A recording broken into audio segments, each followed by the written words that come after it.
할렐루야. 저는 오늘 우리가 함께 합독했던 이 베드로전서 1장 1절로 7절의 말씀을 가지고 더 나은 미래라고 하는 제목으로 우리가 말씀을 나눌 때 우리가 더 나은 미래를 추구해야 하는 그 비결은 무엇일까 한번 같이 생각해 보고자 합니다. 19세기 초 세계적인 베스트셀러로 감동을 주었던 소설 가운데에 마지막 잎새라고 하는 The Last Leaf라고 하는 그러한 유명한 소설이 있습니다. 이 소설은 우리에게도 이미 잘 알려진 소설인데 저자는 바로 오헨이라고 하는 사람입니다. 그 사람의 이름을 더 정확히, 저자 이름을 더 정확히 밝힌다고 한다면 윌리엄 시드니 포더라고 하는 그런 사람입니다. 윌리엄 시드니 포더라고 하는 이 사람인데, 이 사람은 어렸을 적부터 불우한 삶을 살았습니다. 15살 전에 양부모를 다 잊어버리고 교육을 받은 것이라고는 15살밖에 없는 그 전부의 삶을 살았습니다. 그러니 얼마나 힘든 삶을 살았겠습니까? 청년이 되어서 겨우 결혼을 하고 이제 저 텍사스 오스틴에 있는 한 은행에서 일을 하다가 공금 횡령죄라고 하는 죄목을 쓰고 5년 동안 감옥에 갇히는 전과자의 삶을 살기도 했습니다. 이 일로 인하여 충격을 받은 아내마저 이름 모를 병에 걸려서 죽게 되자 그의 젊은 인생이 송두리째 무너지는 아픔을 겪어야 했습니다. 그런데 그는 감옥에 생활을 하면서 많은 이야기들을 듣고 많은 것들을 볼 수 있었습니다. 억울하게 들어와서 고통받는 사람, 여러 가지 범죄로 인하여 슬픈 인생을 사는 사람들의 이야기를 하나씩 들으면서 그는 그 이야기들을 적어나가기 시작했어요. 정말에 빠져있는, 절망에 빠져있는 사람들을 위해서 희망의 이야기를 쓰기 시작했고, 어려운 처지에 빠져있는 사람들에게 용기를 주는 그런 글을 썼습니다. 그 중에 대표적인 글이 바로 이 마지막 잎새라고 하는 그러한 글인데, 이 마지막 잎새의 줄거리는 우리가 다 알다시피 이런 이야기입니다. 미국 워싱턴주의 가난한 시골 마을 그리니치 빌리지에 살던 화가지망생, 어린 화가지망생 잔시라는 소녀가 폐렴으로 인하여 이제 의사로부터 진단을 받습니다. 더 이상 살 가망이 없다고 하는 진단을 내렸고 10%도 살 수 있는 가망이 없다는 진단을 받자 이 소녀는 깊은 절망에 빠집니다. 침상에 누워서 자기의 죽을 날만을 기다립니다. 그런데 가을이 되자 저 잠댕이 그 덩굴에 나뭇잎이 하나씩 떨어집니다. 그럴 때 생각을 했어요. 저 나뭇잎이 다 떨어지는 그날 내 인생도 다 끝나겠다고 하는 절망적인 그런 삶을 살아갈 때 그의 룸메이트였던 주는 이 사실을 같이 그 그리니치 빌리지에 사는 한 늙은 화가 배어머니에게 고백을 합니다. 함께 있던 우리 짠 씨가 이렇게 희망도 없이 소망도 없이 살아간다라고 할 때 이 배어머니라는 늙은 화가는 지금까지 어떤 그림 한 장 차례로 남겨보지 못한 늙은 화가였습니다. 늘 술과 함께 살고 술에 쩔어서 사는 그러한 삶이요, 늘 남을 비방하고 그러한 삶이었는데 이런 안타까운 소식을 듣자 베이먼은 결정을 하지요. 결심을 합니다. 내가 마지막 작품을 한번 그려봐야 되겠다 생각을 합니다. 그러던 어느 날 수없이 바람이 붑니다. 비가 내리십니다. 나뭇잎이 다 떨어져가는 그때 베어먼은 그 비를 맞으며 밤새 작업을 합니다. 비를 맞아가면서 그 유화를 가지고 담에다 그림을 그리면서 마지막 떨어지지 않는 잎새를 보았을 때 아침에 커튼을 걷어보니까 아직도 남은 잎새가 남아있는 거예요. 다음 날도 남아있는 겁니다. 그때 잔 씨는 소망을 갖습니다. 희망을 갖습니다. 나도 살 수 있다고 하는 희망을 갖고 다시 일어섰다고 하는 것이 이 마지막 잎새의 줄거리입니다. 사랑하는 성도 여러분, 이 소설의 주제가 무엇입니까? 마지막까지 희망을 품고 살라고 하는 그러한 메시지입니다. 그 어떤 암울한 상황에 있다 할지라도 희망은 여전히 존재하고 있다고 하는 메시지죠. 이런 메시지를 가지고 윌리엄 시드니 포터는 이 소설을 출간할 당시에 이르렀지만 그는 감옥에 있다고 하는 사실을 모르는 그의 딸에게 자신의 이름을 밝힐 수가 없었어요. 그래서 본명을 쓸 수가 없었습니다. 그래서 그는 그의 이름을 오헨이라고 밝히고 이 소설을 발표했을 때 그 당시 엄청난 경제난과 암울한 사회의 분위기로 절망에 빠져있던 사람들에게 큰 희망을 안겨주었습니다. 수많은 사람들에게 새로운 꿈과 소망을 안겨주는 매개체가 되어서 당시 최고의 베스트셀러가 될 수 있었습니다. 그래서 독일의 신학자였던 유르겐 몰트만은 우리가 살고 있는 이 21세기의 미래가 희망을 가졌던 못 가졌던 간에 우리는 하나님의 희망을 품고 살아가는 사람들이라고 이렇게 고백하고 있습니다. 그렇습니다. 우리는 그 어느 것 하나 포기할 수 없는 하나님의 자녀들입니다. 그리스도인들입니다. 그러므로 우리는 어떤 절망적인 상황에 있어도 여전히 희망을 품고 살아갈 수 있기에 심리학에서는 이것을 희망이론이라 말하고도 있습니다. 우리가 문제가 아니라 답에 집중하면 희망이 보인다고 하는 그런 말입니다. 그렇습니다. 오늘 우리가 문제 중심으로 살지 아니하고 해답 중심으로 살아갈 때 우리는 소망을 이룰 수가 있기에 오늘 우리는 이 합독한 본문을 말씀을 찾아서 그 비결을 깨닫고 어떻게 하면 우리가 더 나은 미래로 나아갈 수 있을까 생각해 보고자 하는 겁니다.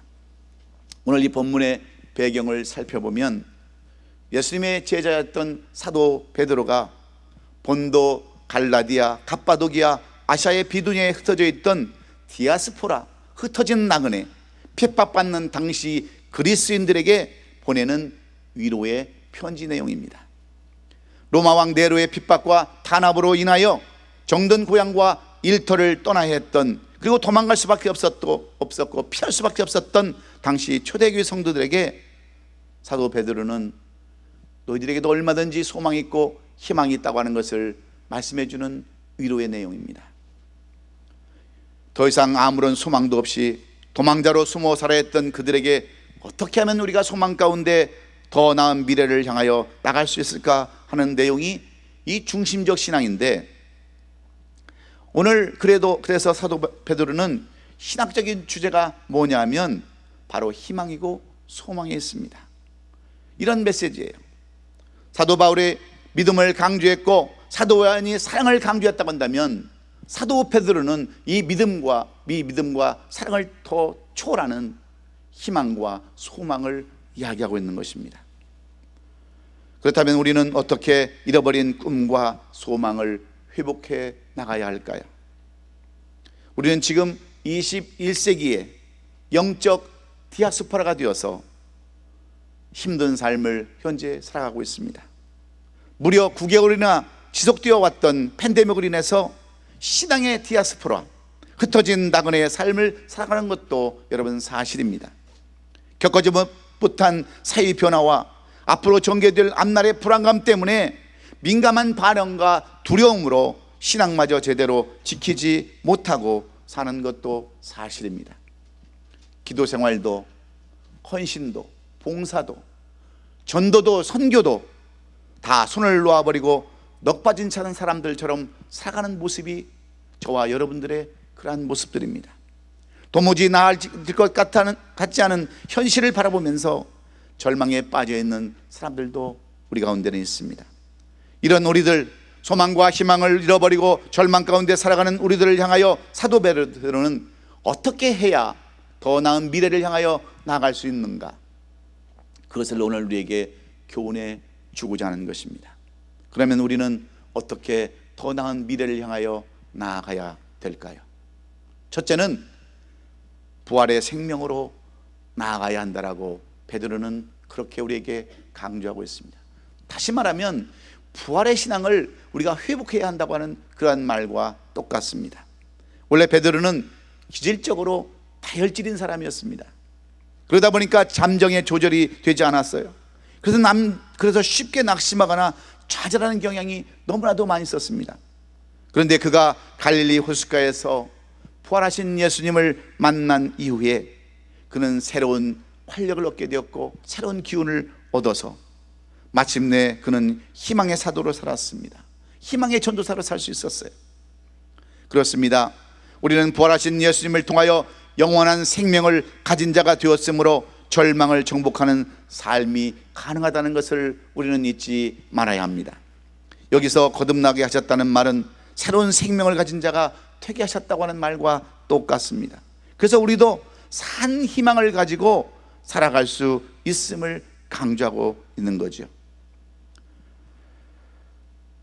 그래서 산 희망을 갖고 살 수 있는 사람이기에 베드로는 예수 부활의 축복을 힘차게 강조하면서 이로 인하여 우리가 곧 상수망을 갖게 되었다라고 이렇게 선언하고 있는 것입니다. 오늘 본문 3절에 보면 우리 주 예수 그리스도의 아버지 하나님을 찬송하리로다.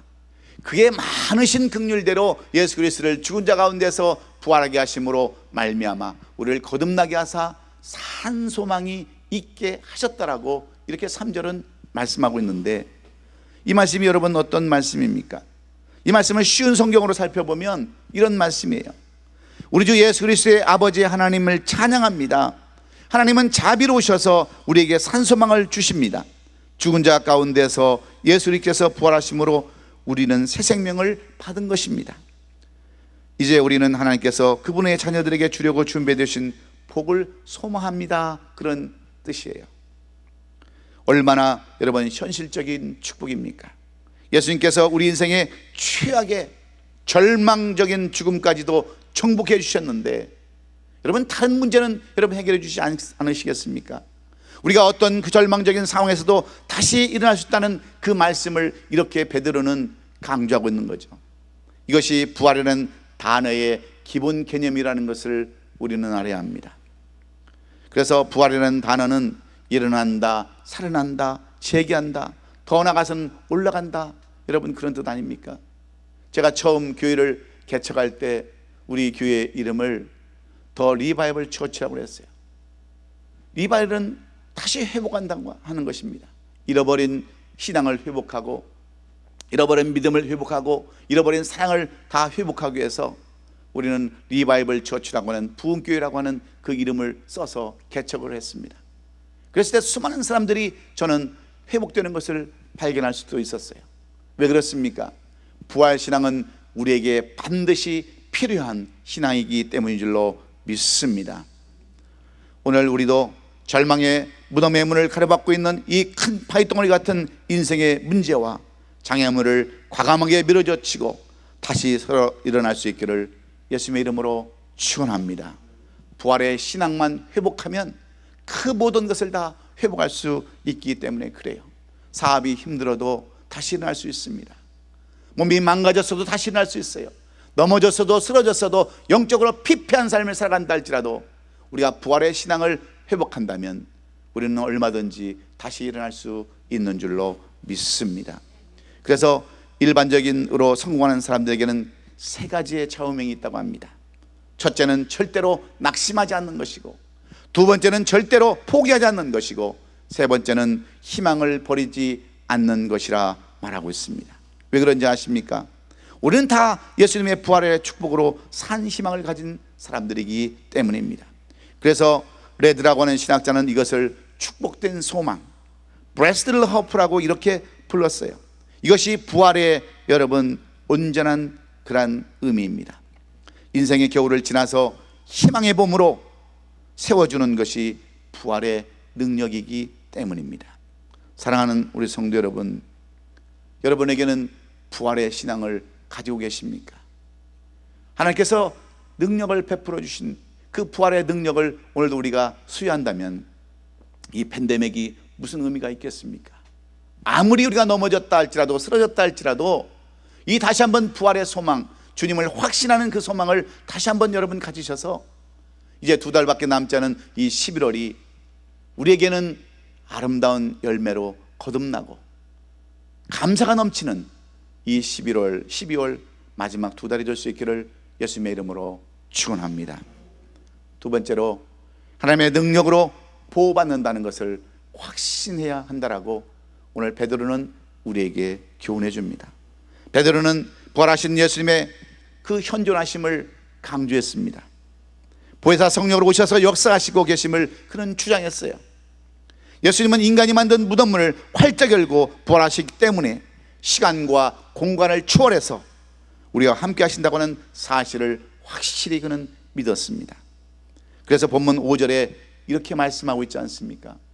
너희는 말세에 나타나기로 예비하신 구원을 얻기 위하여 믿음으로 말미암아 하나님의 능력으로 보호하심을 받았느니라 그랬습니다. 여러분, 무슨 말씀입니까? 이 말씀의 내용은 여러분은 마지막 때에 나타나도록 예비된 구원을 얻기 위해서 믿음을 통해서 하나님의 능력을 보호받고 있습니다라고 하는 매우 역동적인 그러한 표현입니다. 여기서 보호라고 하는 단어는 당시 군대에서 쓰던 용어입니다. 당시 군인들이 변방을 수비하거나 나라를 수비할 때 쓰던 그러한 뜻인데, 안전한 보호와 견고한 방어와 든든한 호혜와 지켜주심을 의미하는 것이 보호라고 하는 그러한 뜻이에요. 그래서 요한복음 10장 23절에서 29절에서 요한 사도는 이렇게 이야기를 합니다. 예수님께서 우리를 돌봐주심으로 이 세상의 어떤 세력도 우리를 하나님 아버지 손에서 빼앗을 수 없었다라고 이렇게 선언하고 있지 않습니까? 하나님이 도와주시고 보호해 주시면 어떤 환경과 어려움이 있다 할지라도 다 그것을 극복할 수 있다고 하는 이 베드로의 우리에게 주시는 귀한 교환입니다. 그렇습니다. 하나님이 보호하시면 여러분 안 될 일이 하나도 없는 거예요. 우리 선교사님 여기 지금 와 계시지만, 제가 처음 교회를 개척하기 전에 교구 담당을 할 때 제가 전도사님과 부교역자를 데리고 저 까마르라고 하는 그 지역에 선교하시는 엄승우 선교사님을 후원하기 위해서 교회 12인승 밴을 빌려가지고 그 까마르 지역을 출발을 했습니다. 2박 3일 예정으로 출발을 했는데, 그 우리 지금 저기 케냐에 나가서 선교사로 계시는 윤영루 그 선교사님이 운전대를 잡았어요. 그런데 그 길은요 두 왕복 차선밖에 없습니다. 그래서 제가 먼저 앞길을 가고 그 선교사님이 따라오셨는데 유수선을 추월하려고 그러는데 유수선이 비켜주질 않는 거예요. 그런데 앞에 그 까만 추력이 달려오는 것을 피하기 위해서 그냥 논바닥으로 그 핸들을 꺾어가지고 추락을 해버렸어요. 제가 보니까 그 밴이 뒤집어져가지고 몇 번 굴러서 바퀴가 하늘을 향해 있더라고요. 그 속에 선교사님들은, 전도사님들은 살려달라고 아우치고 울고, 그 제가 유리창을 다 깨고 하나씩 하나씩 끄집어내서 망연자실하고 있을 때 저쪽에서 지나가던 미국 선교사팀 젊은 학생들이 막 내려와가지고 나보고 그러는 거예요. 어떻게 도와줬으면 좋겠냐고. 그래서 제가 일단은 이 밴을 이 논바닥에다가 뒤집혀 놓고 있을 수 없으니까 이걸 좀 세워달라고. 그러니까 23명의 젊은 아이들이 그걸 한 번 뒤집고 또 한 번 뒤집어서 올바로 세워놨어요. 그리고 간절히 그 사람들과 함께 기도했습니다. 하나님, 우리를 보호해 주세요. 여기까지 우리가 선교로 왔는데 이렇게 비참하게 어떻게 돌아갈 수 있습니까? 한 것도 제가 좀 차에 대해서 아니까 그 차에 시동을 걸어서 다 깨진 차량, 유리창도 하나도 없는 차량, 선교지에 가서 다 보로박스로 다 뭘 막아가지고 내려가려고 그러니까 여자 전사님들이 그러는 거예요. 목사님, 이거를 어떻게 끌고 갑니까? 우린 차라리 다른 차로 보내주세요. 그리고 거기에 어깨도 삔 분들은 의사가 없어가지고요, 막대기를 주워서 그냥 대충 이렇게 묶고 수의사가 와서 진통제 놔주고, 그런 걸 우리가 경험했지 않습니까? 만약에 거기서 정말 정면 충돌을 했다고 한다면 누가 살아남을 수 있었겠어요? 어떻게 제가 사역을 할 수 있었겠어요? 하나님은 그렇게 폭풍우 같은 어려움을 당했어도 예수 그리스도의 능력으로 우리를 보호하셔서 오히려 개척했을 때는 더 많은 하나님의 많은 사역들을 감당하게 된 줄로 믿습니다. 여러분, 하나님은 우리를 끝까지 보호해 주시는 분이에요. 어려워도 힘들어도 고난당해도 끝까지 불꽃 같은 눈동자로 지켜주는 분이 우리 주님이시기에 오늘 우리는 이 부활의 능력으로 여러분 보호받는다고 하는 것을 기억하시고 예수 그리스도의 능력으로 보호받는다는 것을 반드시 기억하셔서 끝까지 더 나은 미래를 향해서 달려나가는 우리 성도들이 될 수 있기를 예수님의 이름으로 축원합니다.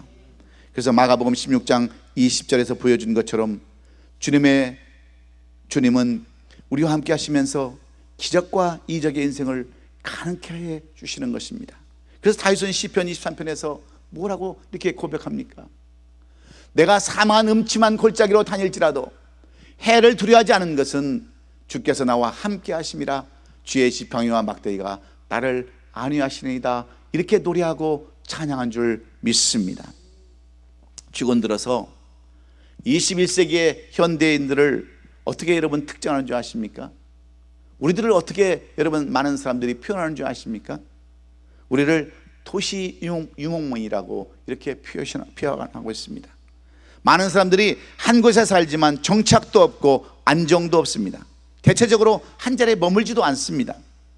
더구나 요즘은 전문성 시대에 보니까 대체적으로 여러분 한 자리에 오래 머물지 못하고 평생 직업은 있어도 평생 직장은 없어요. 이처럼 인생은 어느 시대나 살아도 여전히 유목민 같은 나그네와 같은 이러한 인생을 살아가는데 오늘 본문에 등장하는 당시 초대교회도 마찬가지였습니다. 로마 정부의 핍박과 박해로 인하여 정처 없이 떠돌아다녀야 했던 그들의 삶은 예수 믿는다고 하는 그 이유 하나 때문에 정처 없는 나그네의 삶을 그들은 살아야 했습니다. 주로 터키 지역 갑바도기아와 카타콤에서 은거하면서 온전한 거처도 없이 그들은 은거하며 살았습니다. 그래서 베드로는 나그네와 거류민이라고 하는 이 용어를 자주 사용한 것을 우리가 보지 않습니까? 이런 험난한 광야길 인생에서도 예수님은 능력으로 보호해 주시고 돌봐주시기 때문에 우리가 희망을 가지고 살아야 한다고 하는 그러한 말씀이죠. 예수님은 왕권의 능력으로 우리를 돌봐주시고 안전하게 지켜주시기에 베드로는 하나님께서 능력으로 보호해 주시기 때문에 희망을 가지고 살아가자 이렇게 우리에게 권면하는 거예요. 산전수전 다 겪었던 베드로가 우리에게 오늘 이 시간 다시 한번 부탁하고 싶은 것은 주님은 우리를 끝까지 보호하고 계시기에 우리도 그 소망을 가지고 끝까지 예수님의 능력을 붙잡고 살아가자 이렇게 권면하는 줄로 믿습니다. 그래서 그 유명한 최고의 설교자 유오비스는 이 베드로의 설교에 대해서 이렇게 설명합니다. 최악의 때에 최고의 유익을 얻는 방법을 가르쳐주고 있다라고 이렇게 베드로의 설교를 칭찬하고 있습니다. 여러분, 우리는 어떤 고난과 시련의 와중에서도 비판적인 자세로 주변을 쳐다보지 말고 긍정적인 자세로 앞을 바라보며 살아나가야 하는 겁니다. 시련 다음에 반드시 승리가 있고 고난 다음에 반드시 찬란한 영광이 있기 때문에 그렇습니다. 오늘 말씀 그대로 예수님은 부활의 생명으로 우리를 힘차게 일어나게 하시며 왕권의 능력으로 보호해 주시기에 우리의 미래는 정말 희망적이고 우리의 미래는 소망적이라는 것을 여러분 믿고 이것이 베드로가 외치는 더 나은 미래의 희망이라는 것을 깨달아서 더욱더 떳떳하게 나아가는 저와 여러분 될 수 있기를 주의 이름으로 축원합니다. 마지막으로 오늘 사도 베드로는 인내로 연단을 받아 나가야 된다라고 이렇게 우리에게 교훈해 주고 있습니다. 한마디로 참고 견디는 고통을 이겨내야 한다 이렇게 강조하고 있습니다. 그래야 더 자신을 여러분 더 나은 미래로 이끌어갈 수 있기 때문에 그렇습니다. 오늘 본문 7절에 보면 이렇게 기록해 놓았죠. 너의 믿음의 확실함은 불로 연단해도 없어질 금보다 더 귀하여 예수 그리스도께서 나타나실 때에 칭찬과 영광과 존귀를 얻게 할 것이니라 이렇게 말씀합니다. 그리스도께서 나타나실 때에 칭찬과 영광과 존귀로 얻게 할 것이다 하는 말은 사도 베드로가 직접 경험한 내용들입니다. 사도 베드로는 인내하지 못해서 여러 번 낭패를 본 사람입니다. 성격 때문에 자제하지 못하고 인내하지 못해서 여러분 예수님으로부터 책망을 받은 사람이에요. 자기 행동도 조절하지 못해서 예수님을 부인하고 예수님을 저주했던 그런 삶을 살았던 사람이 여러분 베드로 아닙니까? 그래서 베드로는 이렇게 우리에게 강조를 하는 거죠.